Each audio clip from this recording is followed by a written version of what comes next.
સમાચાર તરફ આગળ વાત કરીએ। મહિનાના અંત સુધીમાં જાહેર થશે ગુજરાત કોંગ્રેસ સંગઠનનું નવું માળખું। ગુજરાત કોંગ્રેસ પ્રભારી રઘુ શર્મા બેઠકમાં હાજર રહ્યા। સિનિયર નેતાઓ અને હોદ્દેદારો પણ આ બેઠકમાં હાજર હતા। નવા સંગઠનના માળખાને લઈને આ બેઠકમાં ચર્ચા કરવામાં આવી છે। યુથ કોંગ્રેસ યુવા ક્રાંતિ બુનિયાદી પ્રશિક્ષણ શિબિરમાં ગુજરાત કોંગ્રેસ સંગઠન ડોક્ટર રઘુ શર્મા દ્વારા આ નિવેદન આપવામાં આવ્યું। देखिए, हम बूथ सेंट्रिक तैयारी कर रहे हैं क्योंकि हर चुनाव बूथ के ऊपर होता है और हम बूथ के ऊपर, क्योंकि भारतीय जनता पार्टी फेक वोटों के आधार पर या हमारे वोटर लिस्ट में नाम नहीं जुड़ते हैं पार्टी के, उसकी वजह से नुकसान में लगातार हैं। तो अब की बार हमारा फोकस है कि गुजरात के जो 52,000 बूथ है उस पर पार्टी का कार्यकर्ता तैनात हो मुस्तैदी के साथ, और जिस वक्त वोटर लिस्ट का दुरुस्तीकरण होता है उस वक्त सजगता के साथ जो भी फर्जी मत हैं उनको कटवाएं, और जो वोट देने के लिए एलिजिबल लोग हैं उनका वोट वोटर लिस्ट में जुड़े। भारतीय जनता पार्टी बहुत बड़ा इसमें गेम करती है हर बार। इस गेम को इस बार हम चलने नहीं देंगे और उसी पे हम बराबर फोकस कर रहे हैं। सर, दूसरी बात करें, 2022 का चुनाव नजदीक आ रहा है। 5 राज्यों के जो परिणाम आया है, कहीं ना कहीं कांग्रेस की सबसे बड़ी हार हुई है।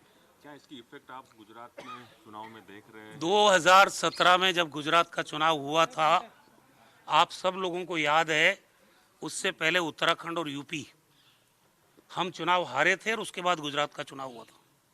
और गुजरात के चुनाव में आपने देखा कि हम करीब करीब सत्ता के पास पहुंचे।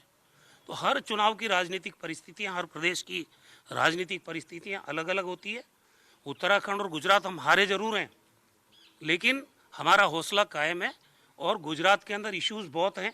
27 साल से जो सरकार यहाँ बैठी है उससे सवाल पूछने का, उससे जो जनता निराश है आज, उस जनता की आवाज़ बनने का काम अगर गुजरात में किसी ने किया है तो पूरे 5 साल कांग्रेस पार्टी ने किया है।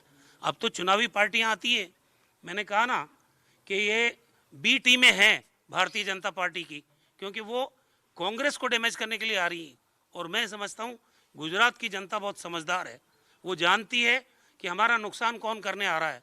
यहाँ कांग्रेस एकमात्र विकल्प है और कांग्रेस पार्टी ही भारतीय जनता पार्टी के कुशासन से गुजरात को मुक्ति दिला सकती है। शर्मा जी, बी टीम आपके लिए सबसे बड़ी चैलेंज मानते हैं आप? कोई चैलेंज नहीं है। ये गोवा में भी गए थे, ये उत्तराखंड में भी गए थे, यूपी में भी गए थे। जरा वहाँ देख लीजिए क्या इनको मिला है, वही गुजरात में होगा इनका।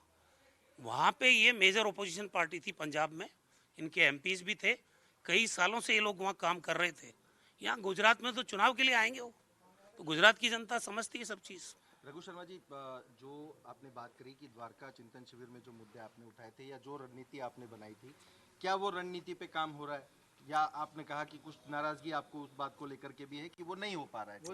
नहीं, उस पर काम हो रहा है।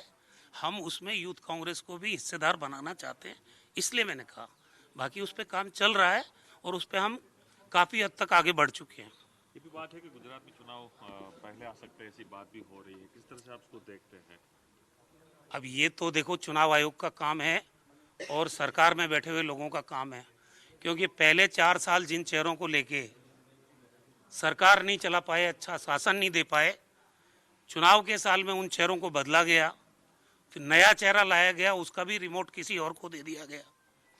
तो ये जो लूली लंगड़ी सरकार है यहाँ पे, संभावनाएं हर चीज़ की है, किसी से नकारा नहीं जा सकता, क्योंकि परफॉर्मेंस है ही नहीं तो पहले ही चुनाव कराएंगे। अगर इनमें परफॉर्मेंस है, अगर ये लोगों का भला करने का दम रखते हैं तो पहले चुनाव की बात ही नहीं होनी चाहिए।